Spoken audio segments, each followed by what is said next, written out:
모두의 따뜻한 모따TV. 안녕하세요. 모따TV 아따입니다. 당뇨병, 약 없이 영양요법으로 끝낼 수 있다. 가사하라 도모코 지음, 배영진 옮김, 전나무숲 출판사입니다. 자가검진 체크리스트인데 몸 상태에 대한 이야기입니다. 어디에 몇 개가 해당하는지 한번 체크해 보셔도 좋을 것 같습니다. 1. 다리에 쥐가 자주 난다. 2. 손발톱이 약해졌다, 빠지거나 갈라지는 일이 많다. 3. 갑자기 비염에 걸리기도 하고 피부가 가려운 일이 잦다. 4. 평소 체온이 평균 체온보다 낮다. 5. 살이 잘 빠지지 않는다. 6. 입안에 염증이 잘 난다. 7. 많은 약을 먹고 있다. 8. 목이 마를 때가 많다. 갈증을 느낄 때가 많다. 9. 입맛이 바뀌었다는 말을 종종 듣는다. 10.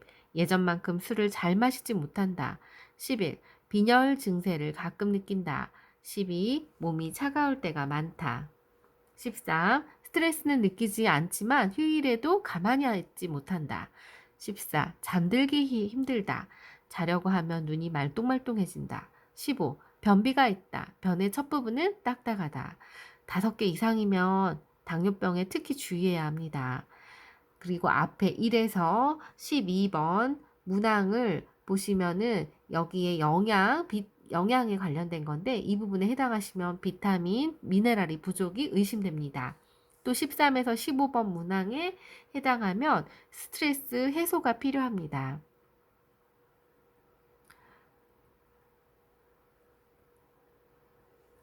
체크리스트 이번에는 식사와 생활입니다. 1. 부모 형제 중 친척 중에 당뇨병 암 환자가 있다. 2. 저녁형 인간이라 밤늦게까지 깨어있고 아침 일찍 일어나기가 힘들다. 3. 먹지 않으면 활력이 생기지 않는다고 생각한다. 4. 식사를 빨리 하는 편이다. 5. 섭취 열량은 밥과 같은 주식으로 중심으로 계산한다.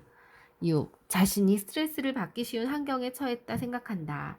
7. 술을 자주 마신다. 8. 설탕이 들어간 캔커피, 청량음료를 자주 마신다.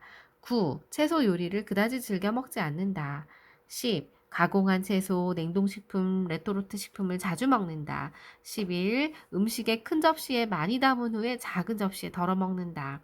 12. 수면 부족 상태가 계속되고 있다. 4개 이상 체크가 되면 생활습관병에 주의해야 합니다. 또 1번, 5번, 9번, 11번, 1번, 5번, 9번, 11번 여기에 해당되시면 점수 계산할 때 1점씩 더 가산해야 된다고 하네요. 당뇨병 부족은 원인이 있습니다. 부족한 영양을 보충하면 건강을 되찾을 수 있습니다. 식사량은 줄여야 할까요? 현재 당뇨병을 앓고 있다. 살 빠져도 병은 그대로이다. 이럴 때는 원인은 바로 열량에 있습니다. 소비가 원활하지 않은 사람은 대책이 필요합니다. 열량 소비를 개선시켜야 될 필요성이 있습니다. 또 현재 당뇨병을 앓고 있는데 자신이 비만이라 할 만큼 살은 찌지 않았는데 당뇨에 걸렸다.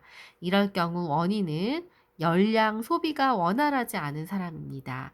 이에 대한 대책은 열량 소비를 개선하실 필요가 있습니다. 또 현재 당뇨병을 앓고 있다. 지금도 살쪘고 당뇨병을 앓고 있다. 이럴 경우 원인은 열량 섭취가 지나친 사람입니다. 대책은 식사량을 줄여서 먼저 비만 문제를 해결할 필요가 있습니다.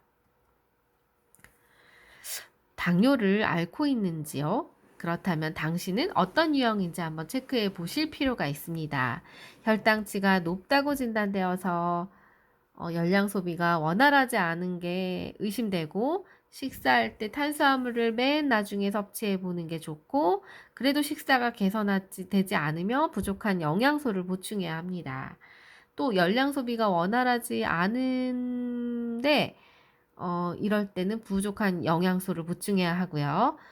또 체질량 지수가 25를 초과하고 열량의 지나친 섭취가 의심되는데 지나치게 섭취한 열량을 운동으로 소비했을 경우 개선이 되지 않는다. 부족한 영양소를 보충해야 되는데 그래도 개선이 안 된다. 그러면 약을 먹으면서 부족한 영양소를 함께 보충해야 합니다. 또 부족한 영양소를 보충했을 때 부족한 영양소를 계속 보충해야 하고요. 지나치게 열량만큼 식사량을 줄였는데 보니 혈당이 정상화되었다. 그렇다면 생활 습관을 유지하시면 됩니다. 생명 유지에 필요한 5대 영양소가 있습니다. 탄수화물, 단백질, 지방, 비타민, 미네랄입니다. 당뇨병 환자에게는 탄수화물을 지나치게 많이 섭취하는 영양소가 탄수화물이고요. 또 가장 당뇨병 환자에게 부족한 영양소는 바로 비타민하고 미네랄입니다. 에너지원인 3대 영양소, 탄수화물, 지방, 단백질이 에너지로 바꾸기 위해서 그 각 영양소에 알맞는 비타민과 미네랄이 필요합니다. 바로 이 부분이 부족하기 때문에 에너지로 바꾸지 못하는 겁니다. 목차 1장은 원인이 영양 불균형이고요. 2장은 이렇게 잘 먹는데 영양 결핍, 3장은 비타민, 미네랄, 특히 아연을 꼭 챙겨 먹어야 합니다. 영양 불균형이 원인이다. 당뇨약을 먹어도 치료 효과가 나지 않는 이유는 병의 원인을 잘못 짚었기 때문입니다. 무서운 게 합병증인데요. 자각 증상이 없다가 갑자기 생명을 위협하는 무서운 질병입니다. 당뇨병에 걸리면 급속히 혹은 몇 년 안에 만성합병증이 생깁니다. 특히 치명적인 것은 심근경색, 뇌출혈, 뇌경색 등 혈관 파열에 되는 대혈관 장애입니다. 죽을 때까지 언제 혈관이 터질지 모른다는 시한폭탄을 안고 사는 것과 같습니다. 적절히 관리하면 이 대혈관 장애 발병 위험을 줄일 수 있고 합병증이 생기는 시기도 늦출 수 있습니다. 당뇨병의 3대 합병증은 말초 신경장애입니다. 당뇨병에 걸린 지 약 3년 후부터 발생합니다. 망막증도인데요. 당뇨병에 걸린 지 약 5년 후부터 발생해서 이것이 실명 원인이 되기도 합니다. 당뇨병 신증이라고 해서 당뇨병에 걸린 지 약 8년 후부터 발병되고 신장이 망가져서 투석이 필요한 경우입니다. 자가 관리를 소홀히 하면 생명은 위태롭습니다. 대혈관 처음에 심근경색, 뇌출혈, 뇌경색이 위험하고요. 점점 3년이 지나면 말초 신경장애가 옵니다. 그래서 손발이나 발끝이 저리죠. 그리고 5년이 되면 이제 망막증으로 눈에 문제가 생기고 또 8년이 지나면 신증이라고 해서 알부민이 아주 적고 몸이 잘 붓고 신장 쪽에 문제가 오고요. 10년이 되면 만성 당뇨병 신증이라고 해서 간헐적으로 단백뇨가 나타나고 심할 경우는 인공투석까지도 해야 되는 상황이 옵니다. 조기 발견하고 치료는요, 자기 관리가 필수입니다. 건강검진, 하다못해 헌혈을이라도 해서 체열을 할 때 혈액검사를 하기 때문에 이런 혈액검사를 통해서 자신의 건강 상태를 꼭 확인하는 게 중요합니다. 약에 의존할수록 회복은 어렵습니다. 약만 먹어도 된다고 너무 쉽게 여기는 사람들이 많은데요. 약으로 치료하는 게 중요합니다. 약의 첨부 문서에는 약을 안 먹어도 낫는 병이다라는 글귀가 적혀 있습니다. 이는 의료기관 참고용 설명서에 있는 내용인데요. 약의 복용에 관해서는 이러한 조건이 달려 있습니다.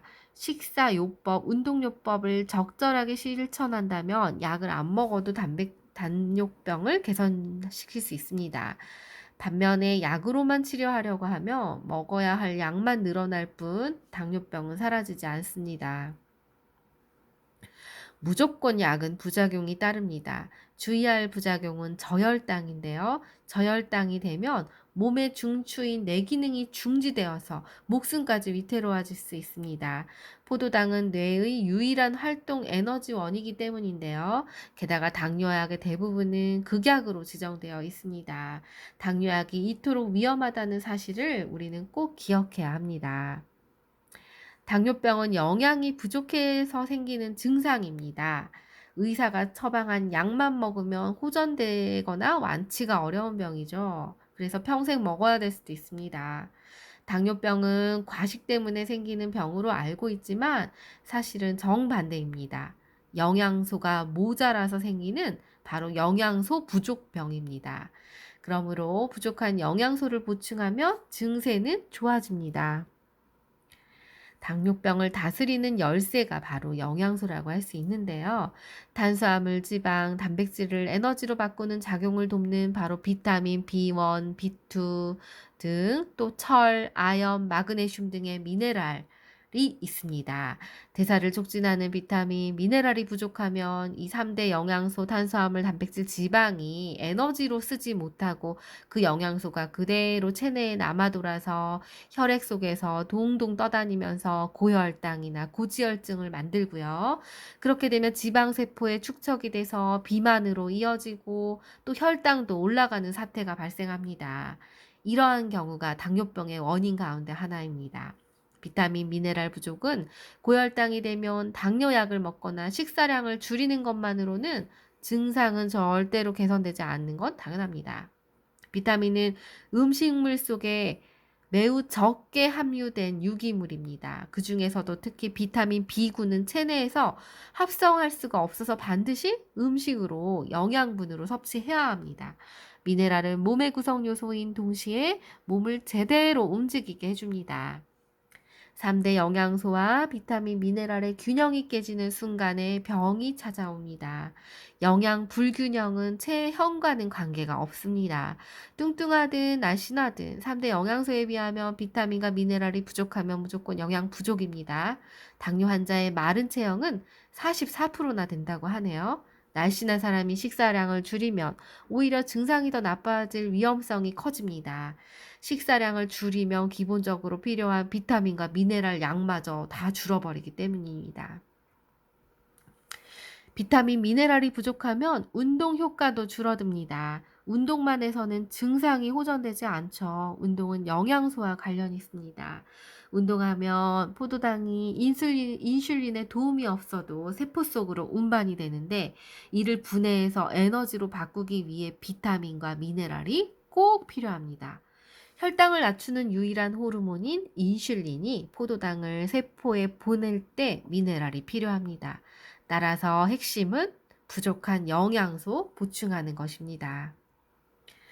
체형을 기준으로 치료의 방향을 잡는다. 해결책은 부족한 미네랄, 비타민 보충하기, 과다하게 섭취하는 3대 영양소 줄이기, 특히 탄수화물을 중점적으로 줄여야 합니다. 혈액검사 결과를 보면 보충해야 할 영양소가 보이는데요. 영양소를 효과적으로 보충하는 데 중요한 지표가 되는 게 바로 혈액검사입니다. 영양관리에 중요한 정보가 담겨 있어서 병의 경과를 스스로 확인할 수 있습니다. 저체온도 영양 부족의 원인입니다. 당뇨병에 걸리면 체온이 낮아지는데요. 그 이유가 바로 영양소와 관련이 있습니다. 에너지원인 3대 영양소, 탄수화물, 단백질, 지방을 소비하는데 필요한 비타민, 미네랄의 섭취량이 부족한데 이 때문에 부족한 양만큼 에너지를 만드는 걸 부족하게 하니까 그 영향으로 체온은 떨어질 수밖에 없습니다. 저체온은 당뇨병이 호전되지 않습니다. 영양소가 균형을 잡히는지 판단하려면 아침에 일어나자마자 체온을 재봐야 합니다. 식사 내용을 바꾸기 힘들다면 먹는 순서를 바꿔보세요. 수면도 관련 있습니다. 짧거나 불면증에 시달리는 경우도 많습니다. 따라서 충분한 수면과 식사도 순서 바꾸기, 그 다음에 체온을 올리는 거를 운동이나 뭔가 이런 반신욕이나 이런 걸 통해서 체온을 올리는 것도 중요하겠죠. 갱년기 여성은 특별히 주의해야 합니다. 여성은 갱년기 이후에 당뇨병에 걸릴 확률이 2배나 늘어난다고 하네요. 그래서 대혈관 장애를 일으킬 위험도 커집니다. 여성 호르몬 분비 감소가 대사 기능이 저하되면 살찌기 쉬워지고 뇌가 착각을 일으켜서 과식을 자주 하고 혈당이 높아지면 발생하는 활성산소로부터 몸을 보호하지 못합니다. 혈당이 오르면 온몸의 혈관에 활성산소가 많아지고 여성 호르몬은 비타민 C의 20배 정도의 항산화 작용이 강한데 이런 호르몬의 급격한 감소가 활성산소로부터 몸을 보호할 수가 없기 때문에 대혈관 장애 같은 혈관 파열을 일으킬 위험이 큽니다. 더군다나 갱년기 스트레스로 인한 과식은 비만을 촉진시키니까 또 위험하겠죠? 식사량을 절대로 초과하지 않아야 합니다. 소식이 중요합니다. 2장. 이렇게 잘 먹는데 영양 결핍이라니. 대부분 발병 원인은 유전과 관계가 있을 것 같은데 관계가 없다고 하네요. 영양 부족이 일반적입니다. 식품 속의 영양소가 줄어들었다고 합니다. 가장 큰 이유는 식품 속에 함유된 영양소 자체가 줄었기 때문인데요. 도정했을 때 쌀, 도정 전과 쌀은 너무 다르죠. 밀도 마찬가지인데요. 밀에 그런 도정된 쌀과 밀에 전에 비타민과 미네랄 함유량에 큰 차이가 있습니다. 또 채소나 야채 과일에 화학 비료로 인해서 재배 과정에서 영양소가 많이 줄었다고 합니다. 또 환경오염 영향도 크겠죠.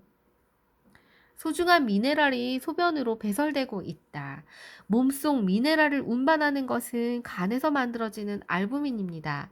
혈당이 높으면 포도당이 알부민에 달라붙어서 알부민 수명이 닿을 때까지 떨어지지 않습니다. 배달꾼이 없어진 미네랄은 소변과 함께 배설됩니다. 스트레스를 받으면 소변에 배설되는 미네랄 양이 많아지는데 특히 아연의 양이 많아진다고 하네요. 아연은 다른 미네랄과 달리 땀과 함께 배출되는 특징이 있습니다.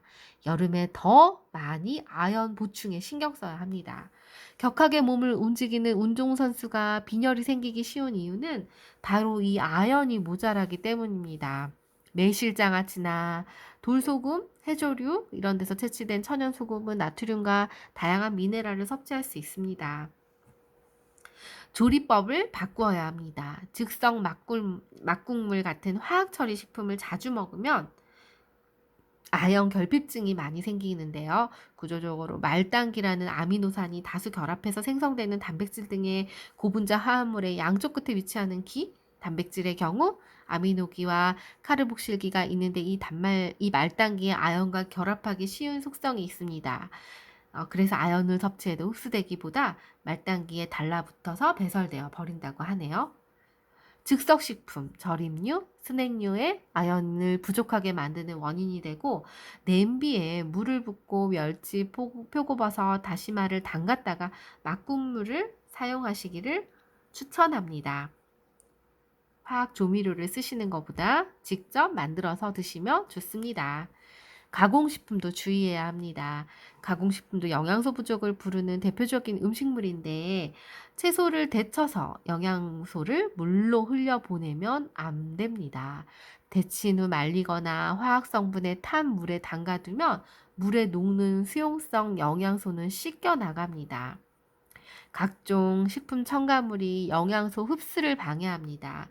식품 첨가물은 대부분 변에 섞여 배설되고 문제는 아연, 칼슘, 마그네슘, 철, 구리 등의 미네랄과 결합해서 함께 배설되는 게 문제네요. 마치 미네랄 흡수를 막고 배설을 부추기는 꼴이 됩니다. 약 복용에 신중해야 합니다. 무턱대고 약을 복용하는 습관은 애써서 섭취한 아연을 소변으로 배출시키는데요. 약이 아연 흡수를 방해하고 배설을 조장하기 때문입니다. 약의 과다 복용으로 아연이 지속적으로 배출되면 맛있는 음식을 먹어도 맛을 느끼지 못하는 증세에 시달린다고 합니다. 혀에 맛을 느끼는 이 맛봉우리에는 아연이 많이 들어있는데 아연이 부족하면 미각을 느끼는 구조에 장애가 일어납니다. 미각 장애는 또 망막에도 또 장애를 줄 수 있습니다. 이 망막에도 아연이란 영양소가 굉장히 많이 함유되어 있죠. 그래서 아연 부족과 관계가 있습니다. 아연 부족을 일으키는 약재들은 이뇨제, 혈압강화제, 혈관수축제, 진통제, 소화궤양제, 해열진통제, 항알레르기약, 천식치료제, 항간질약, 항파킨슨약, 항불안제, 간질환제, 자율신경약, 항생물질, 항암제, 항갑상선제, 통풍약, 기관지 확장제, 골다공증약 이런 것들이 아연을 다 빠져나가게 만듭니다. 채식주의가 당뇨병의 원인이 될 수 있다? 채식이 지나치면 단백질과 아연 부족으로 당뇨병 생길 위험이 있습니다. 채식주의로 당뇨에 고생하는 사람들이 많다고 하네요. 아연은 식이섬유 속에 피트산과도 쉽게 결합해서 식이섬유를 지나치게 많이 먹으면 아연이 잘 흡수되지 않고 대변과 함께 배설됩니다. 피트산은 현미, 밀, 콩 등에 많이 들어있는데요.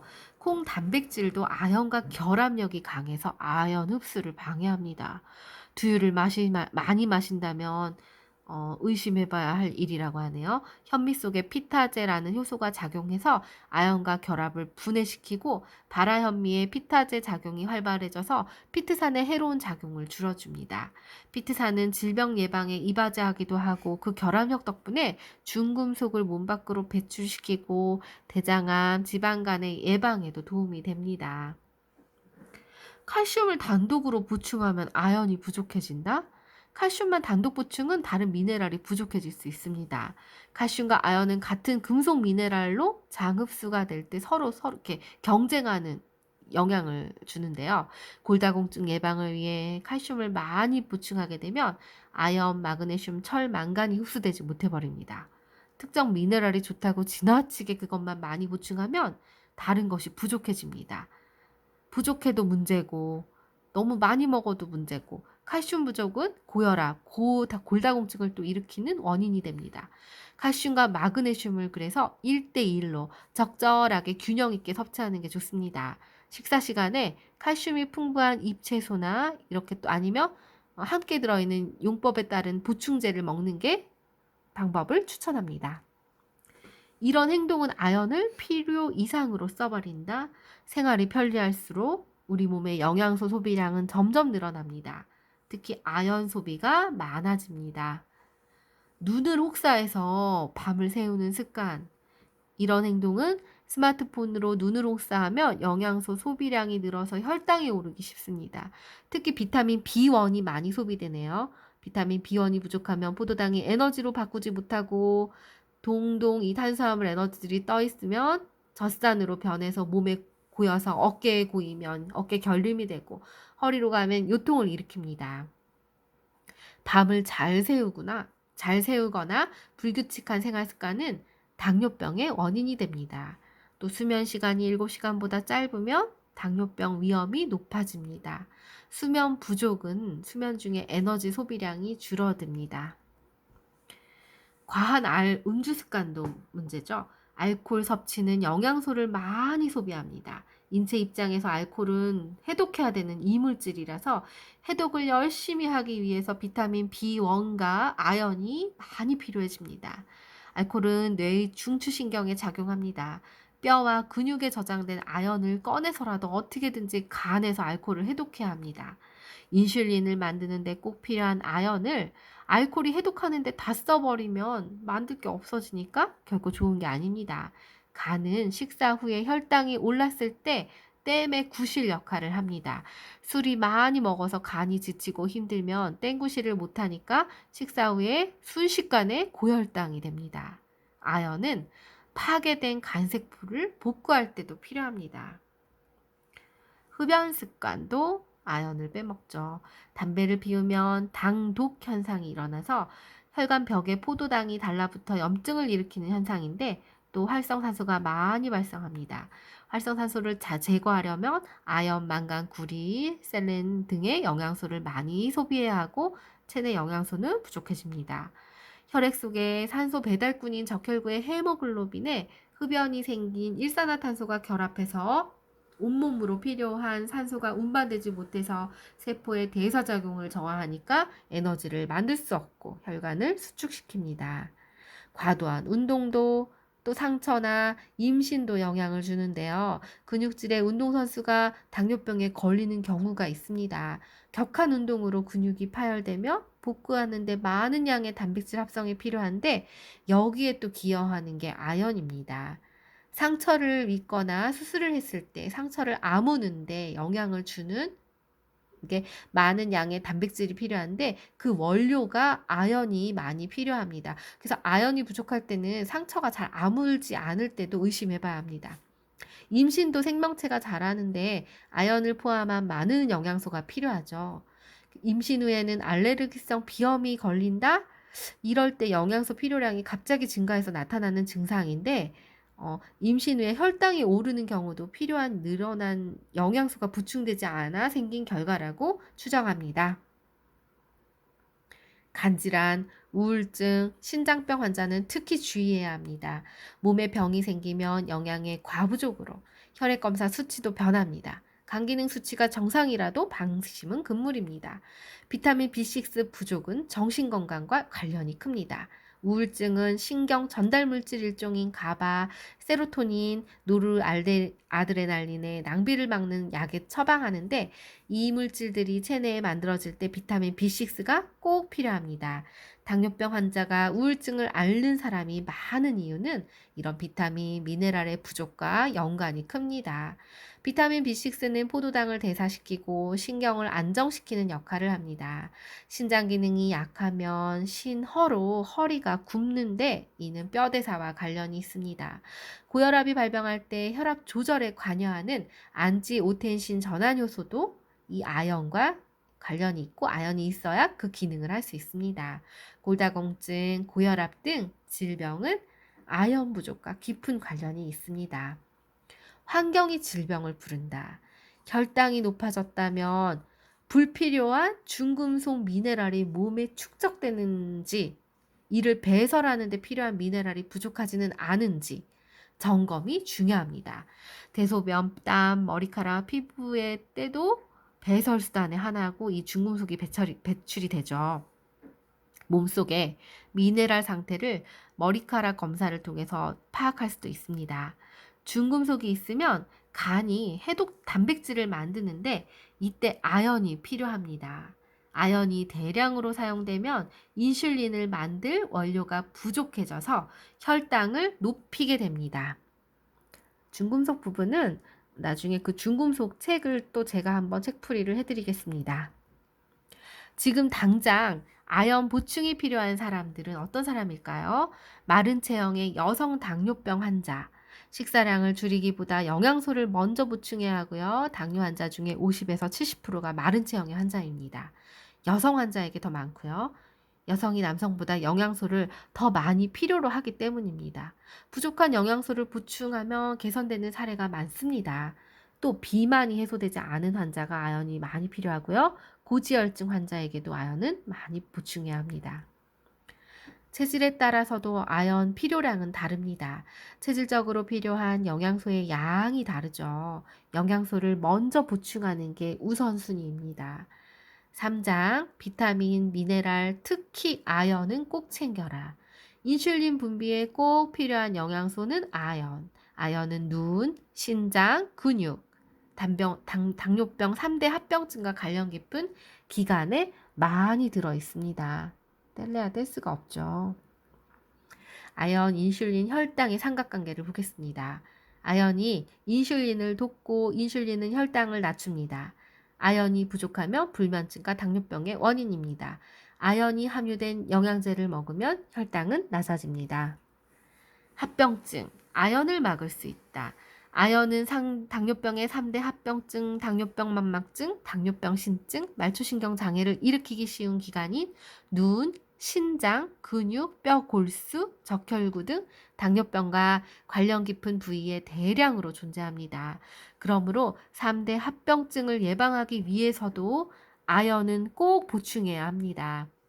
활성산소 제거에도 아연이 필요합니다. 아연은 세포 안에 들어온 포도당을 에너지로 바꿀 때 필요하다고 했는데 또 수은, 카드뮴 같은 유해 미네랄이 우리 몸에 들어와서 간에서 열심히 해독하는 단백질은 그 몸체에 수은과 카드뮴 등 유해 성분을 가두는 역할을 합니다. 이런 단백질을 간에서 많이 만들수록 해독력이 강해지는데 간의 해독력을 강하게 하려면 그 원료인 아연하고 단백질을 꼭 많이 먹어야 합니다. 오염된 토양이나 어패류에서 많은 양의 유해 물질들이 많죠. 수은이라든지 납이라든지 아연은 끊임없이 발생하는 활성산소를 제거하기 위해 꼭 필요한 미네랄이고요. 당뇨병에 걸린 사람은 필수적으로 보충해야 하는 중요한 영양소라는 사실을 잊어서는 안 됩니다. 아연이 부족해서 생기는 증상과 질병들을 보겠습니다.